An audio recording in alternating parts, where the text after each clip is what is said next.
발터 발칸퀼,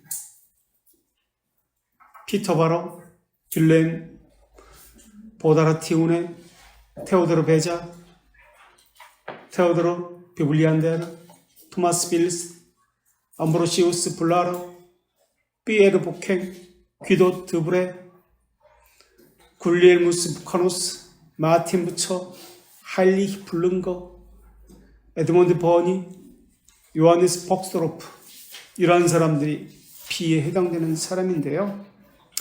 자, 먼저 나오는 사람이 월터 벌칸킬입니다. 스코틀랜드 에딘버리 출생입니다.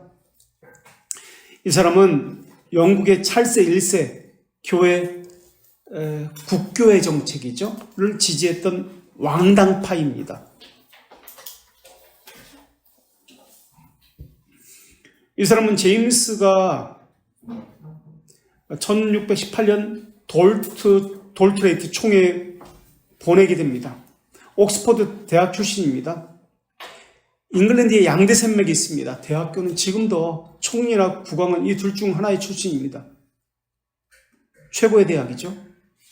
여기는 공부만 잘하다고 들어갈 수 있는 것이 아닙니다. 신분, 지위, 이런 것도 있어야 됩니다. 그 대학은 두 대학이 무엇과 무엇이죠? 옥스퍼드하고 캠브리지. 개혁파는 캠브리지를 선호합니다.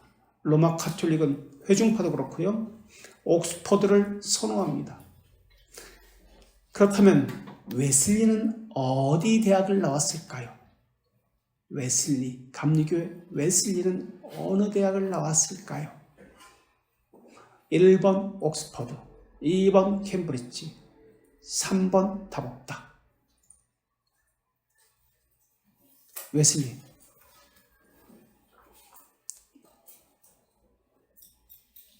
모르겠다. 네, 찍어봐요 그럼.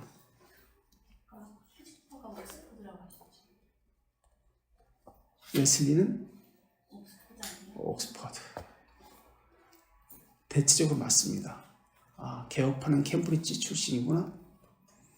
로마 가톨릭은 옥스퍼드구나. 이 사람은 왕당파. 그러니까 비국교도와 국교도가 있잖아요. 쫓겨나잖아요.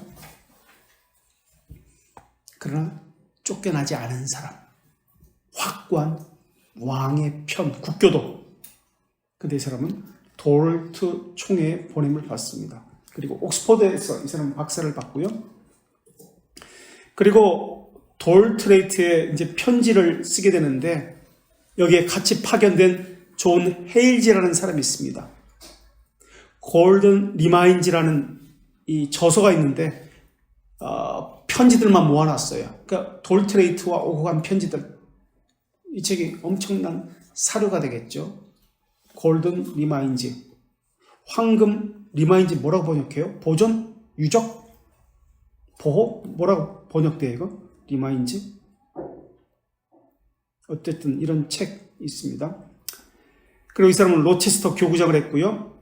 더럼 대학 학장을 합니다. 그런데 생각을 해보십시오. 케임브리지 출신들, 개혁파도 그렇지만 회중파도 마찬가지입니다. 돈 뼈 빠지게 해서 공부시켜놨더니 성공은커녕 지질이 가난이로 살다가 쫓겨났더라. 매일 배고프고 핍박을 받고 감시받으면서 평생을 살더라. 부모 마음은 어땠을까? 이게 공부만 잘하고 되는 것이 아니에요. 이 학교는 신분이 있고 귀족층만 들어가는 학교예요. 돈도 물론 많아야 되겠죠. 학비도. 그렇게 해서 공부시켜놨더니 옥스퍼드 갔더니 캠브리지 갔더니 쫓겨나고 지지리궁상 가난하게 평생을 살더라. 감시를 받으며 살다가 순교를 당하더라. 왜 사람들은 그렇게 살아야 했을까? 바보라서 그렇게 살아야 했을까? 돈 많고 편히 사는 것, 명예를 가지고 그렇게 사는 것이 싫어서일까?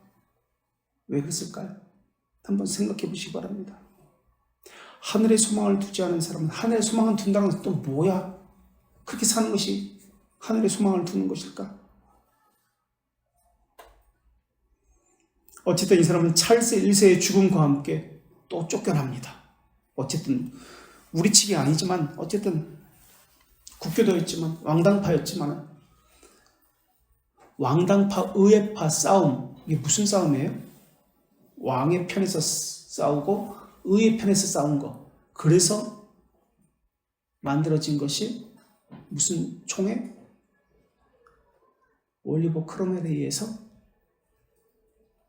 왕당파 찰스 1세가 죽임을 당하죠.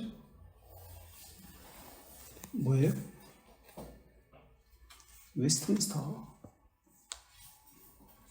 자, 월터 발칸킬. 두 번째 피터 바로.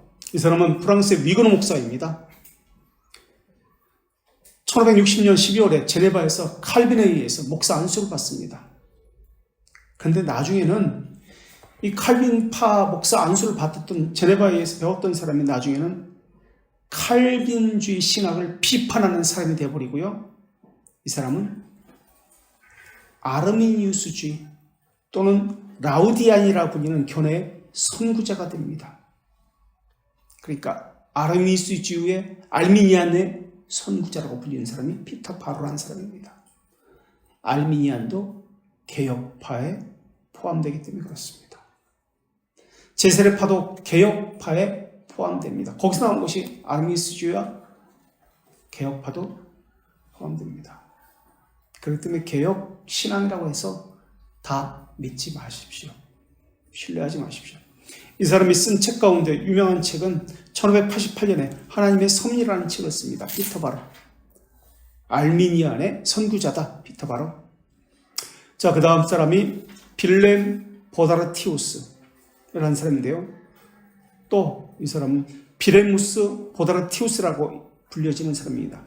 플랑드리 출신이고요. 네덜란드 신학자입니다. 그리고 이 사람은 프라나크 대학 출신인데요. 돌트레이트 성경을 주석합니다. 그리고 뉴 네덜란드 식민지 개척자이자 뉴욕시 시장인 외할아버지를 두었습니다. 뉴욕시 시장인 외할아버지를 두었습니다. 왜 이민을 갔어야 될까요? 자기 고향에서 살지 못하고 왜 황무지 목숨의 위협을 받을 수 있는 이런 땅으로 이민을 갔어야 했을까요? 그 당시에는 배도 돛담배였을 텐데 증기선도 아직 없었을 그럴 때인데 목숨을 걸고 왜 그런 황무지한 그런 땅으로 갔을까요? 신앙을 찾아서, 신앙이 자유를 찾아서 간 겁니다. 자, 그 다음에 베즈, 테오도르 드 베즈. 누군지 아세요? 칼빈의 제자. 제네바에서 죽었습니다.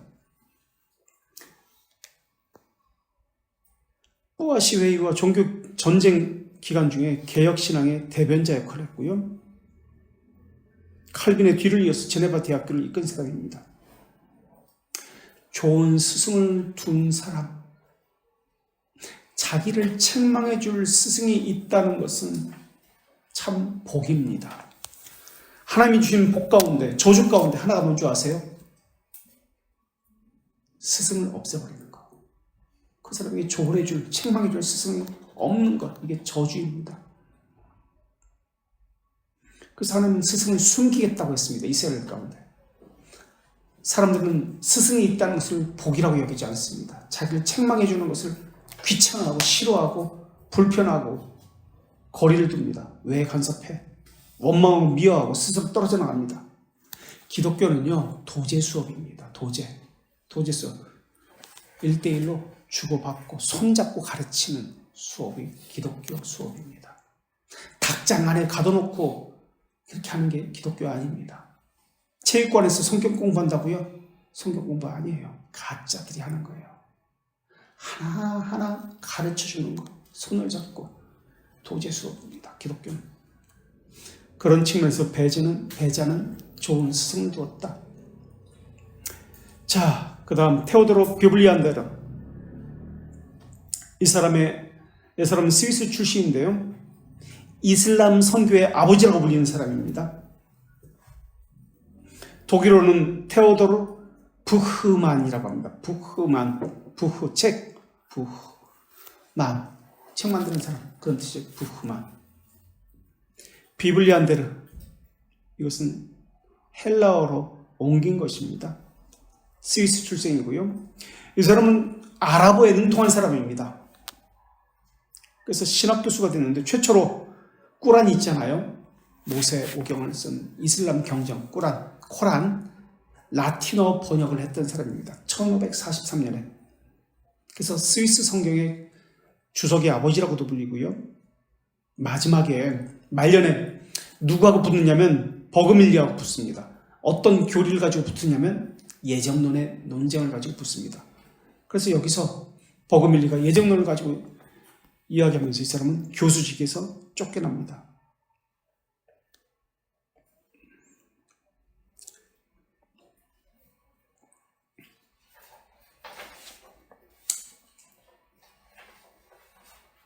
블링건은 1567년에 이슬람에 대한 16가지 주제를 가지고 터키인이라는 책을 냅니다. 비블리안도도 1543년에 이슬람 교리서 그리고 꾸란을 라틴어로 번역을 합니다. 이 책의 서문을 루터가 씁니다. 왜 이슬람을 알아야 했을까?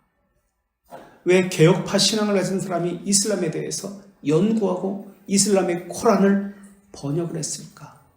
왜 루터는 이것에 서명을 했고 이것을 추천했을까? 기독교를 지키기 위해서입니다.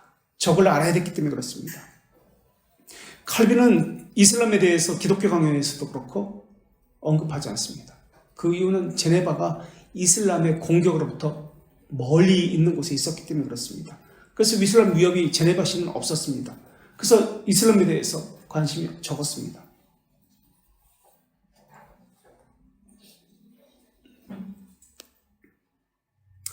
그리고 이슬람의 침입은 기독교의 확산을 부추겼습니다.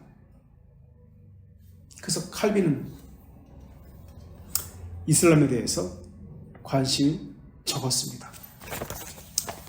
자, 그 다음 토마스 빌슨, 영국 국교회 웬체스터의 주교였습니다.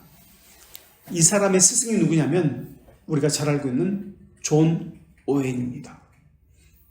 그리고 이 사람은 마일즈 스미스라는 사람과 함께 토마스 빌슨은 킹 제임스 성경 인쇄 감독 최종 편집장이었습니다. 그렇다면 킹 제임스 성경을 만들라고 한 사람은 누굴까요? 그 왕은 킹 제임스예요. 제임스 왕이 시켜서 만든 게 킹 제임스예요. 이게 구약을 히브리 원어에서 번역한 최초의 영어 성경입니다. 최초로 장절을 나눈 성경입니다. 영어 성경. 예전에는 장절이 우리 성경처럼 나뉘어지지 않았습니다. 어디서 끊어야 될지 몰라요. 그냥 주르륵 읽어야 됐어요. 근데 장절을 최초로 나눈 영어 성경이 킹 제임스 성경. 제임스 1세가 왕이 되었을 때 청교도 목회자 1000명이 청원서를 냅니다. 제임스 1세가 개혁신앙을 가졌다고 판단했기 때문에 그렇습니다. 물론 개혁신앙을 배웠습니다. 그래서 이 청원서 가운데 외식주의를 금지한다. 로마 카톨릭의 관습을 폐지한다. 교리와 기강을 바르게 세우자라는 것을 목회자들이 내게 됩니다. 이것을 1000명의 청원서. 그런데 그거 냈다가 300명의 청교도들이 쫓겨납니다. 네가 뭔데 왕한테 이래? 라고 하면서. 그래서 성경을 다시 번역한 것이 킹 제임스 성경입니다.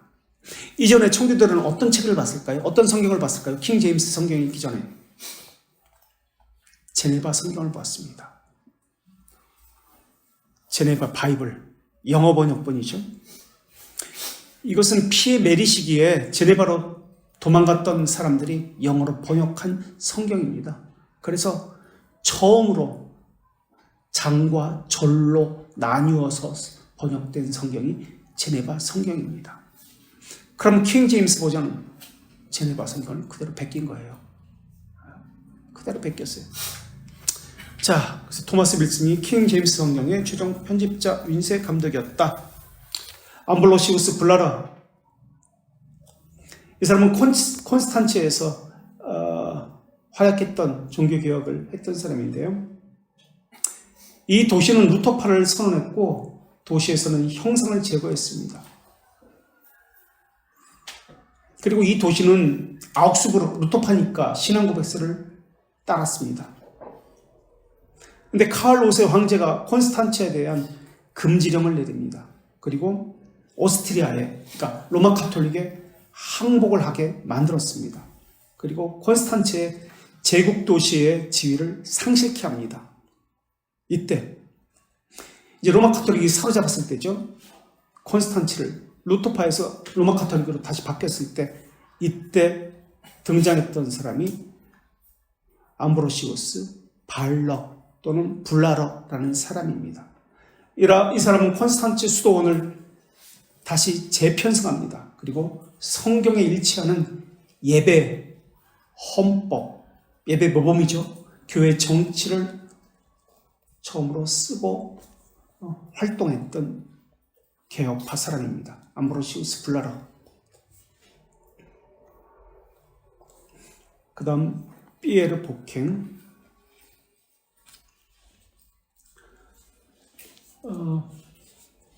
반종교개혁 회의가 로마 카톨릭 지정에서 있게 됩니다. 이것이 무슨 회의죠? 무슨 공회? 프로테스탄트의 루터파나 이런 개혁파에 대항해서 이거 큰일 났다, 이거에 대한 대책을 세우자. 로마 카톨릭에서 공회를 열게 됩니다. 그 회의가 무슨 공회? 우리가 아직 종교개혁 시기에 안 배웠긴 했지만 트리엔트 공회. 그런데 프랑스는 로마 카톨릭과 적대적이었습니다. 왜? 독일과 적대적이었기 때문에. 로마 카톨릭입니다, 프랑스는. 그런데 로마 카톨릭인데 프랑스는 독일과 적대적이기 때문에 트리엔트 공회에 호의적이 아니었습니다. 그래서 야, 이거 큰일 났다. 프랑스가 그렇다면 누구 편을 들 것인가? 그래서 루터파와 개혁파들을 모아가지고 회의를 열게 됩니다. 프랑스에서. 이 사람들이 로마 카톨릭에 대적하는 자들이다 라는 것을 알기 때문에 적의 적은 우리 편이다 해서 프랑스가 이들을 끌어들입니다. 그래서 까테르드 메디시라는 이 여왕이 트리엔트 공회를 대체할 회의를 푸아시 수녀원에서 엽니다. 1561년 9월에. 그래서 여기에 참석하는 사람은 개혁파 사람들 그리고 루터파 사람들입니다. 그래서 개혁파 쪽에서 12명의 목회자와 20명의 일반 신자가 참석합니다. 이때 대표자가 칼빈의 지지했던 베자였습니다. 그리고 프리드리 3세도 독일에서 대표를 보냅니다. 그 사람이 피터 보캥입니다. 그런데 루터파 로레일은 베자에게 아우크스부르크 신앙고백서를 서명하라고 요구합니다. 그 베자는 거절합니다. 그래서 개혁파 목사들과 루터파 목사들 간에 서로 소득 없이 끝난 회의가 되었습니다.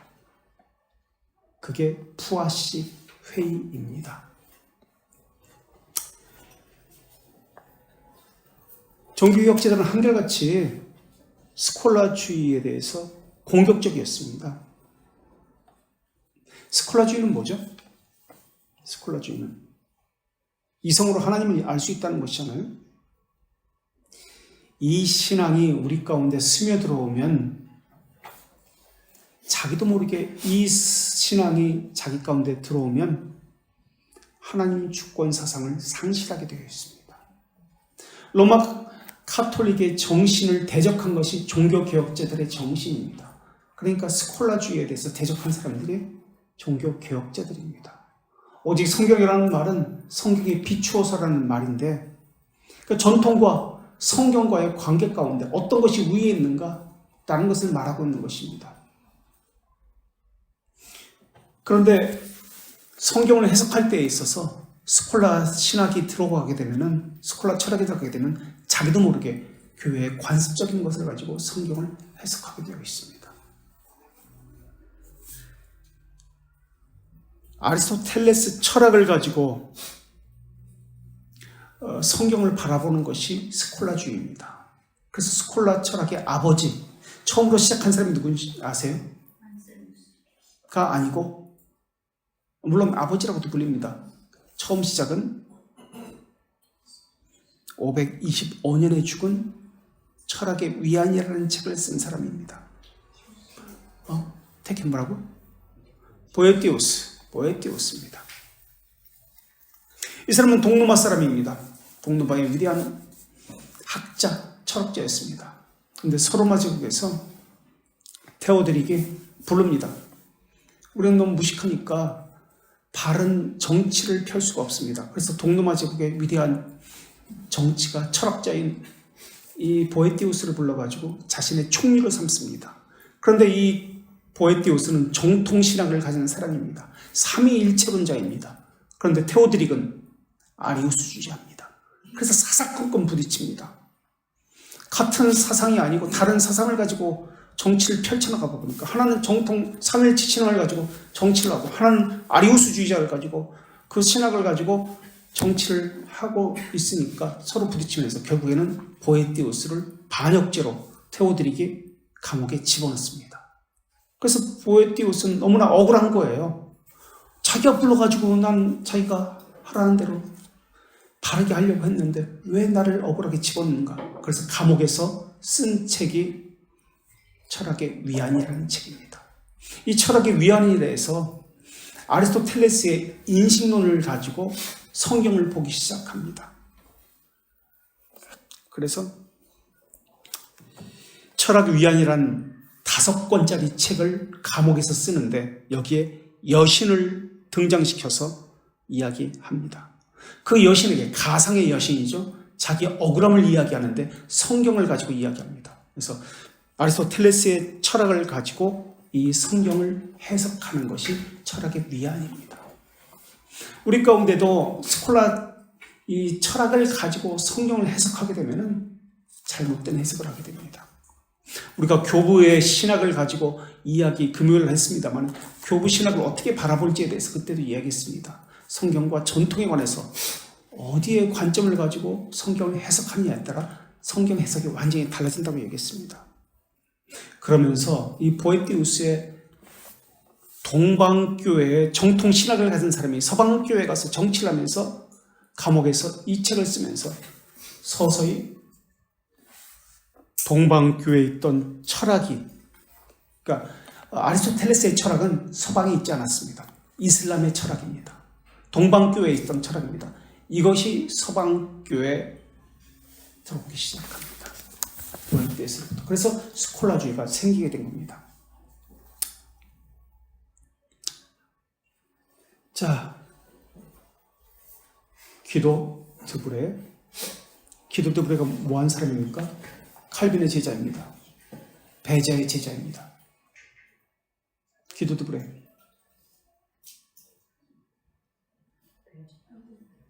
뭐야? 벨지카 저자. 세계 개혁교회에서 사용하고 있죠.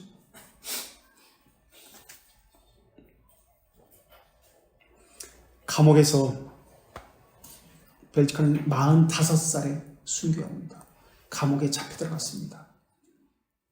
감옥에 잡혀 들어갔을 때 어머니에게 편지를 씁니다. 마지막 편지죠. 어머니께서 간구하신 대로 하나님이 어머니의 기도를 들어주셨습니다. 어머니는 아들이 예수의 신부가 되기를 하나님께 간구했는데 하나님께서는 저를 예수의 신부가 아니라 하나님, 그러니까 예수 그리스도로 자신을 본받는 사람이 되게 해주셨습니다.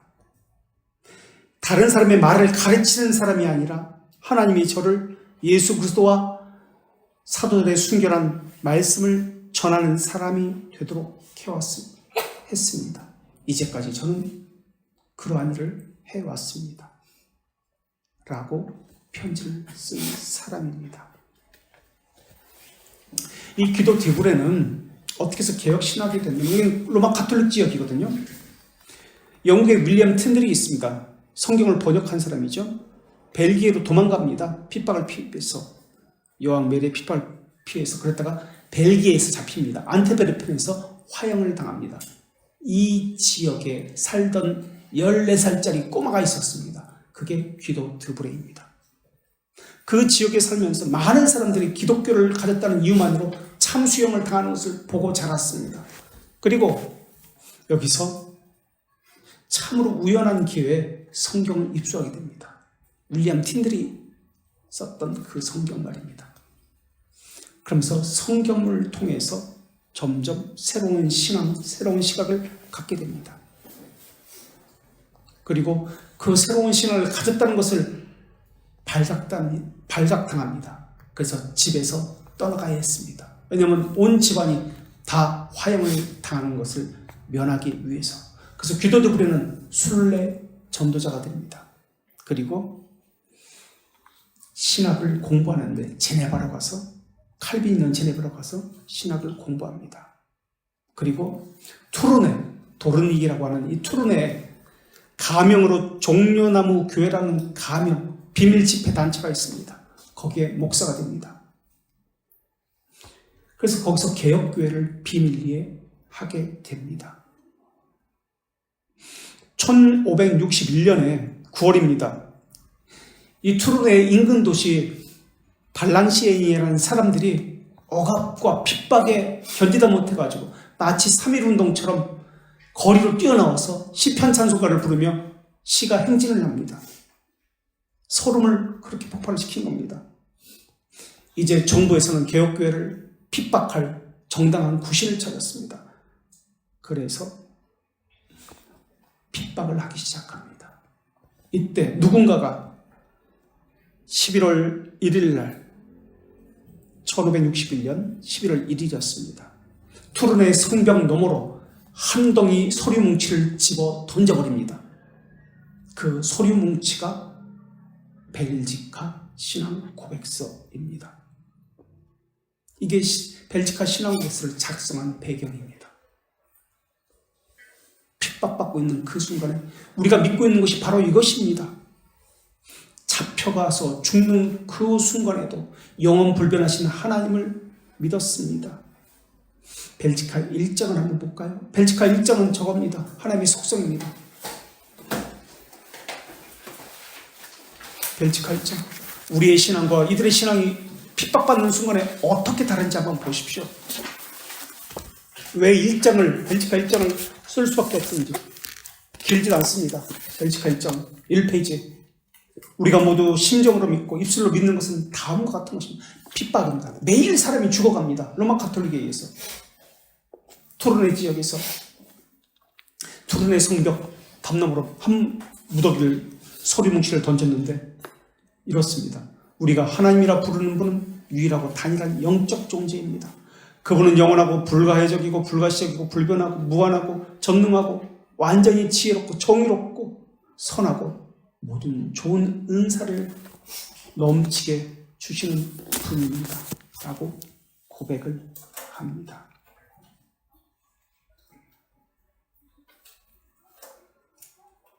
다 잡혀가 죽는 상황입니다. 그런데 영원 불변하신 하나님의 속성을 믿습니다. 선하신 하나님을 믿습니다라고 고백합니다.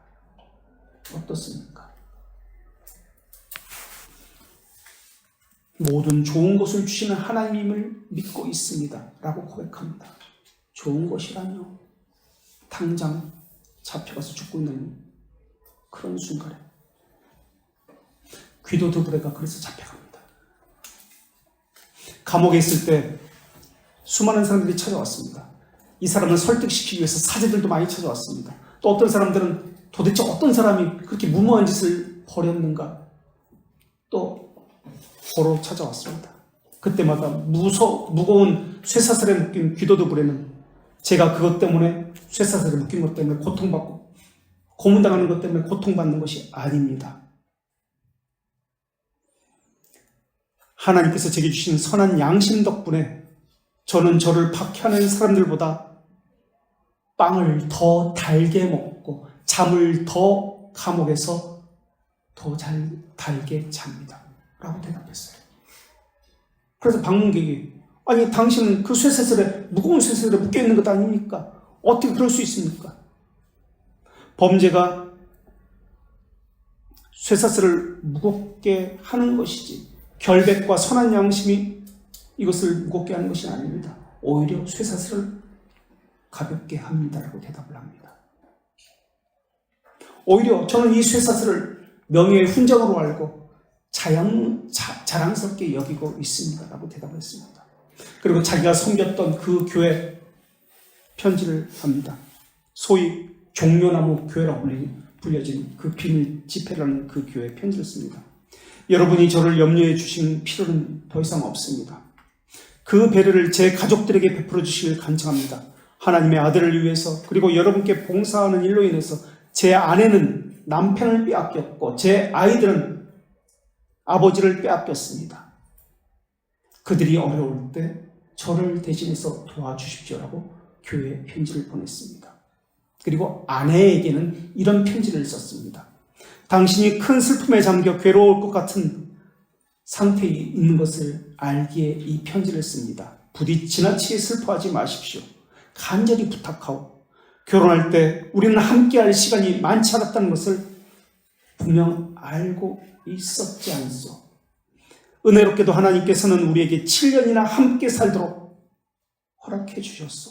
주님께서 우리가 더 오래 함께 살기를 바라셨다면 얼마든지 그렇게 하셨을 것이요. 그러나 그것은 기뻐하시는 하나님 뜻이 아니었어. 그분의 선하신 뜻이 이루어지도록 합시다. 그리고 그분의 뜻대로 이런 일이 일어났으니 그것으로 우리는 족하고 만족합시다.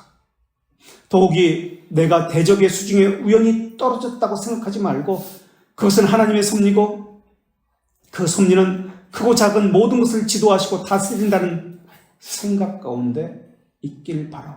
이런 모든 생각으로 내 마음은 기쁘고 평안으로 가득 차 있어. 그래서 나의 소중하고 충실한 반려자인 당신에게 나와 함께 기뻐하자고 간곡히 부탁하는 바이오. 또 그분이 행하고 계시는 일로 인해서 그리고 그분이 모든 것을 합력하여 선과 의를 이루게 하심을 인해서 하나님께 감사드리자고 선하신 하나님께 감사드리자고 간곡히 부탁하오. 그리하여 당신이 주님 안에서 위로를 받고 당신 자신과 당신의 일들을 주님께 맡기기를 간곡히 부탁하오. 이는 주님은 과부의 남편이 되시며 고아의 아버지가 되시고 결코 당신을 떠나거나 저버리지 않을 것이기 때문이요. 잘 있으시오. 하나님께서 당신을 위로해 주시기를 당신의 영원한 반려자 귀도두불에 사랑하는 까뜨린네에게 이렇게 편지를 썼습니다. 왜 그랬을까요? 이 사람들이. 그게 귀도두불에입니다. 자, 윌리엄 부카노스. 야, 이 B까지는 하기로 했는데 B까지 다 못하면 안 되는데. 부카노스. 이 사람 이름은 구엘리엘 무스 부카노스입니다. 소미리 개혁파 신학교 설립 당시 제일 먼저 교수로 청빙받은 사람입니다. 그러니까 프랑스에서 개혁파 신학교가 처음으로 세워지는데 그게 소미리 신학교입니다. 그때 신학 교수로 청빙받은 사람이 부카노스라는 사람인데요. 청빙받고 뇌절적으로 죽습니다. 그래서 가지 못합니다. 칼빈주의 신학자였고요. 그의 저서가 신학 강요였습니다. 그래서 이것은 제자들이 강의집을 모아가지고 책으로 펴낸 것인데요. 신학 강요. 개혁 신학 최초 조직 신학책입니다. 개혁교회 최초의 조직 신학책이 부카노스의 신학 강요입니다.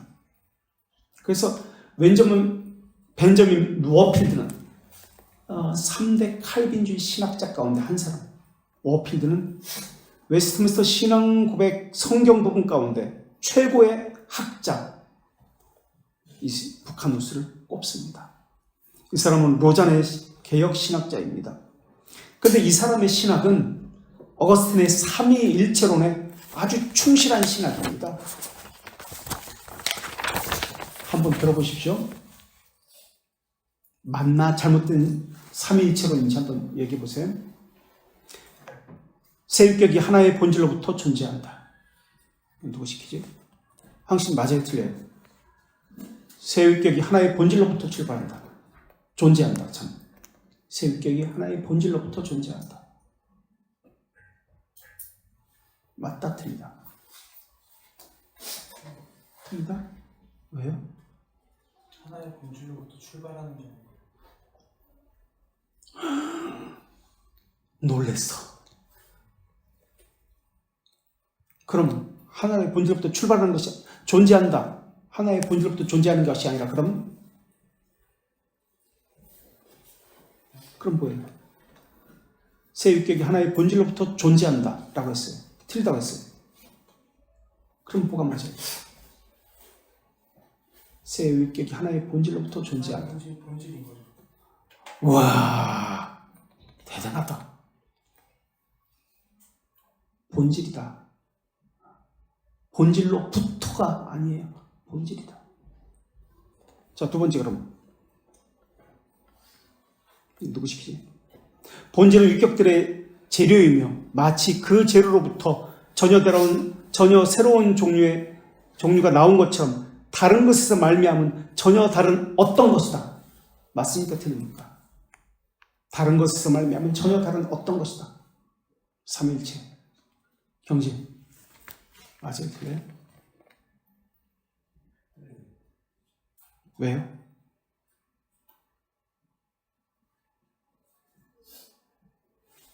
전혀 새로운 종류가 나온 것처럼 다른 것에서 말미암은 전혀 다른 어떤 것이다.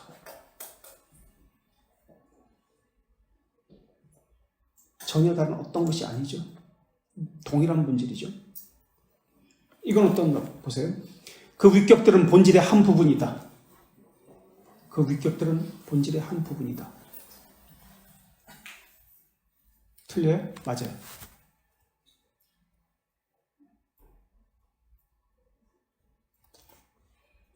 틀려요? 맞아요. 본질의 한 부분이다. 위격들은. 그럼 이것은 맞는지 틀린지 보세요. 본질은 새 위격으로부터 구성된다.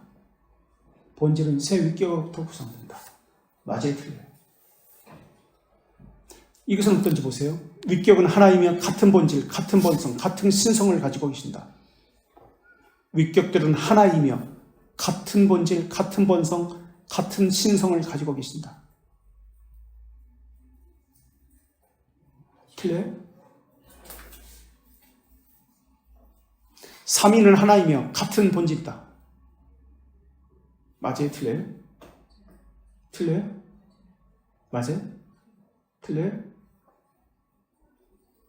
정인 뭐라고? 틀려? 아까 뭐라고 했었어요? 틀려요? 왜? 중이. 맞아, 틀려요. 시간이 3분밖에 안 남았는데 내가 이거 설명을 해야 되는데 다음 주에 다시 할까?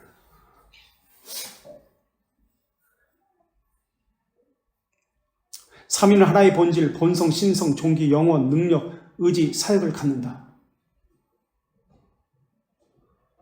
맞아요? 틀려요? 이건? 맞아요? 그래. 삼위는 하나의 본질, 즉 본성, 신성, 종기, 영혼, 능력, 의지, 사역을 갖는다. 삼위는 하나의 본질, 본성, 신성, 종기, 영혼, 능력, 의지, 사역을 갖는다. 삼위일체에 대한 설명을 이것을 지금 하고 있는데 누가 했냐면 하이델베르크를 지금 우르시누스가 하고 있습니다. 맞습니까? 틀립니까? 어떤 건 맞은 것이 있고 어떤 것은 틀린 것이 있습니다. 무조건 틀린 거 아니에요. 지금 하고 있는 것 중에. 맞아요?